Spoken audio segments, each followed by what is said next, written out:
Tharparkar police और महकमा wild life की जानिब से थरपारकर के मुख्तलिफ इलाकों में नायाब चनकारा नस्ल के हरनों और परिंदों के शिकार में मुलव्वस शिकारियों और ख़रीद व फ़रोख्त करने वाले मुलजमान के ख़िलाफ़ कार्रवाइयों का सिलसिला शुरू कर दिया गया है।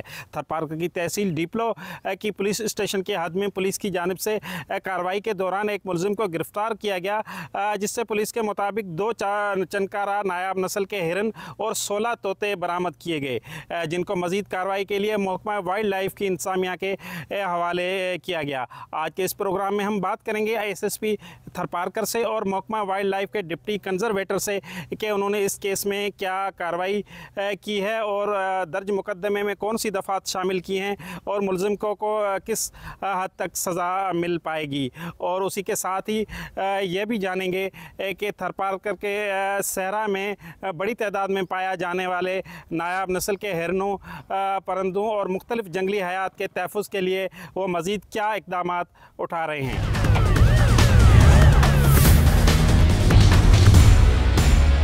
मैं इस वक्त मौजूद हूँ महकमा वाइल्ड लाइफ डिस्ट्रिक्ट थरपारकर के ऑफ़िस में और मेरे साथ मौजूद हैं डिप्टी कंजर्वेटर मीर एजाज तालपुर। ये बताइएगा कि जो 2 हिरन और तोते बरामद हुए तो उसमें आपने क्या कार्रवाई की जब आपके हवाले किए गए? जी, ये हमें हैंड ओवर हुए। 16 बच्चे थे तोते परिंदे के और 2 हिरन के बच्चे थे। हमने उन पर कार्रवाई डाली है, FIR दाखिल की है और वो कोर्ट में पेश की है सेक्शन 49 PPCM एक्ट 2020 के तहत।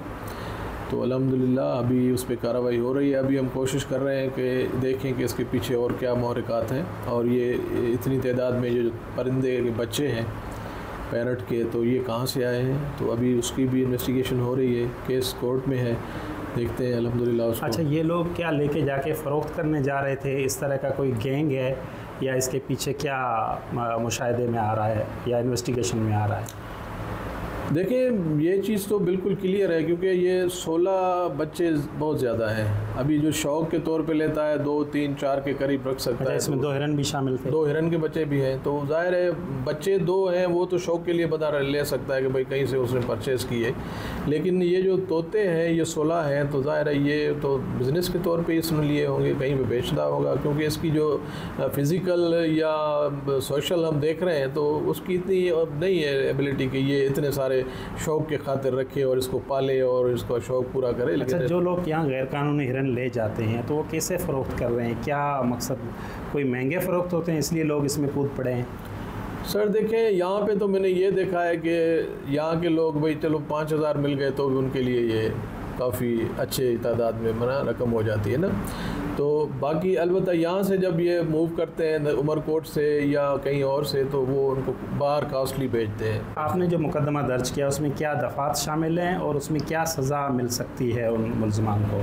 जी, उसमें यह है कि सेक्शन 49 2022 PPCM एक्ट के तहत उनको 6 माह से 1 साल तक की सज़ा भी मिल सकती है और उनको 1 लाख से 2.5 लाख रुपए का जुर्माना भी हो सकता है।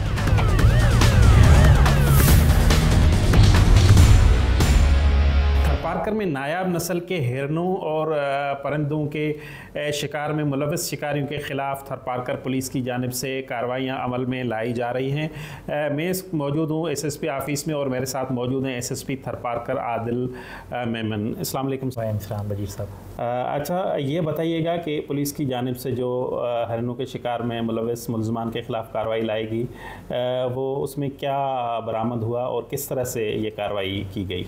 जी शुक्रिया, मुझे इस इशू के ऊपर आपने बोलने का मौका दिया। अल्हम्दुलिल्लाह मुझे 1.5 महीने हो गए हैं कि मैंने इस ज़िले का चार्ज लिया। तो यहाँ पे जो हमारे पुलिसिंग के चैलेंजेस हैं उस पर मैं समझता हूँ कि डिस्ट्रिक्ट पुलिस को वाइल्ड लाइफ की कंजर्वेशन की तरफ भी अपना रोल प्ले करना चाहिए। तो हमने तमाम ज़िले में जो हमारी चेकिंग पॉइंट्स हैं, जो पिकेट पॉइंट्स हैं, उन तमाम को हमने डायरेक्शंस दी हुई हैं कि कोई भी ऐसी गाड़ी जो जिसके ऊपर जानवर जा रहा हो, चाहे वो बकरी हो, गाय भैंस हो, तो उनको रोक के उनको चेक किया जाए। तो यहाँ पे थोड़ा सा कैटल थेफ्ट का भी इशू रहता है तो वो भी एड्रेस हो जाता है। तो इसी सीरीज़ में हमने एक कार्रवाई की। हमें मुखबर ने एक इतला दी SHO डिपलो को कि एक बंदा है पप्पू कोली के नाम से और ये वाइल्ड लाइफ की स्मगलिंग में इन्वॉल्व है और उसको जानवरों को चोरी करके फिर ब्लैक मार्केट में बेचता है। तो मुखबर की इतला के ऊपर हमने कार्रवाई की और हमने पप्पू को गिरफ़्तार किया। 11 अप्रैल तारीख थी उस दिन। तो पप्पू की कस्टडी से हमने 16 तोते और 2 नायाब नस्ल के हिरन हमने बरामद किए। उसकी इंटरोगेशन की तो हमें पता चला कि ये पहले भी इस कामों में इनमें मुलविस रहा है, तो हमने उसके ऊपर कानूनी कार्रवाई करने के लिए हमने वाइल्ड लाइफ डिपार्टमेंट से रब्ता किया। तो जो डिप्टी कंजर्वेटर थे उन्होंने हमारी इस कार्रवाई के बाद जो है उसको टेक ओवर किया और एक FIR उन्होंने रजिस्टर की अपने पास, FIR नंबर 5। तो जो जानवर थे वो हमने उनके हवाले किए ताकि उनकी डिस्पोजल हो सके सही तरीके से, और उसके बाद जो फर्दर कार्रवाई है वो क्योंकि वाइल्ड लाइफ डिपार्टमेंट की बनती थी तो वो हमने उनके हैंड ओवर कर दी। अच्छा, इसी के साथ ही जिस मुलज़िम को आपने गिरफ़्तार किया तो उससे ये तफ्तीश हुई कि कितने और लोग होंगे जो इस तरह के जराइम में मुलविस होंगे और उनके ख़िलाफ़ कार्रवाई के लिए कितने आप पुरअज़म हैं?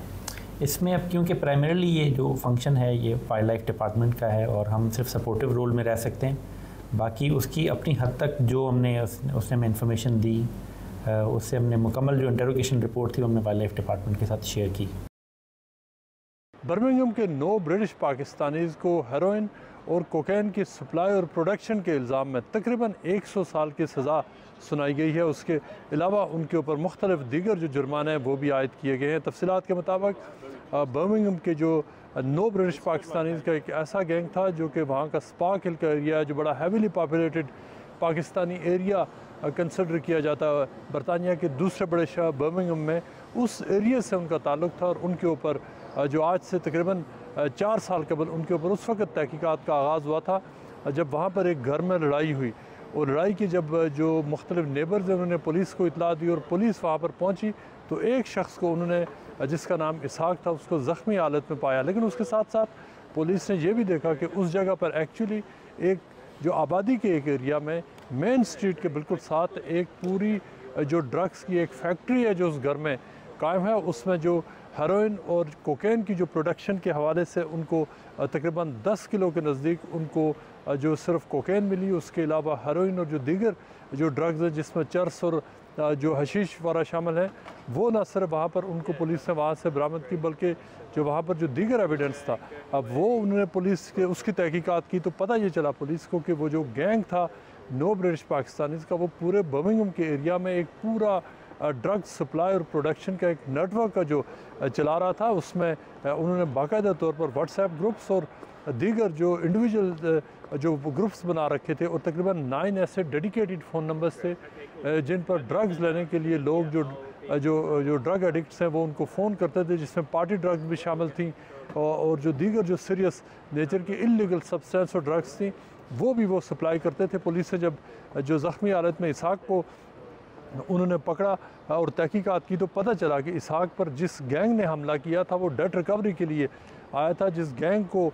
जो गैंग था जिसके उन्होंने ड्रग सप्लाई के बाद पैसे देने थे और जो पैसों की रिकवरी के ऊपर वहाँ पर ये लड़ाई हुई जिसमें उन्होंने जो एक गैंग ने दूसरे गैंग के जो मेंबर हैं उसको न सिर्फ उस पर टॉर्चर किया बल्कि उसको शदीद उसको जो मुख्तलिफ हिस्सों पर चोटें भी आई, जिसके बाद पुलिस ने जब अपनी इन्वेस्टिगेशन एक्सपेंड की तो उनके जो फ़ोन बरामद हुए उससे जो दीगर उनको लीड्स मिली, इस तरह उन्होंने तकरीबन जो छापे मारे और 9 मुख्तलिफ लोगों को उन्होंने गिरफ़्तार किया जिनसे मज़ीद पुलिस को शवाहिद भी मिले और इस तरह से तकरीबन 4 साल तक ये केस के मुख्तलिफ जो तहकीकात हुई और पुलिस ने वहाँ से जो हीरोइन और जो दीगर जो ड्रग्स हैं उनके प्रोडक्शन के हवाले से मुख्तलिफ जो होने वाले जो वहाँ पर इक्विपमेंट था वो भी पुलिस ने रिकवर किया और मुख्तलिफ तराजू भी थे जिसमें ड्रग्स को तोला जाता था, प्लास्टिक बैग से जिनमें उनको पैक किया जाता था और बाकायदा तौर पर स्टैम्प किया जाता था उनको कि जो मुख्तलिफ जो पूड़ियाँ बनाई जाती थी उनकी प्राइसेस क्या है। इस तरह से पुलिस ने अब ये कहा है कि 77 ईयर्स मिले हैं इन 9 लोगों को। मुख्तलिफ हवालों से बाज़ की सज़ाएँ कम है और बाज़ की ज़्यादा है, लेकिन इन टोटल तकरीबन 77 ईयर्स की जो सज़ाएँ ये बनती हैं और पुलिस ने बड़ी तादाद में वहाँ से जो कैश है वो भी बरामद की। पुलिस का ये कहना है कि इस जो 9 मेंबर जो गैंग था इसकी स्मैशिंग के बाद ये बात बिल्कुल वाज़ेह हो जानी चाहिए कि जो बरतानिया के तहकीकाती इदारे हैं वो मंशियात और इस तरह के जो घिनौने जराइम में मुलव्वस अफराद हैं उनको वो स्मैश करने के लिए ख़त्म करने के हवाले से किसी भी लिमिट तक जा सकते हैं।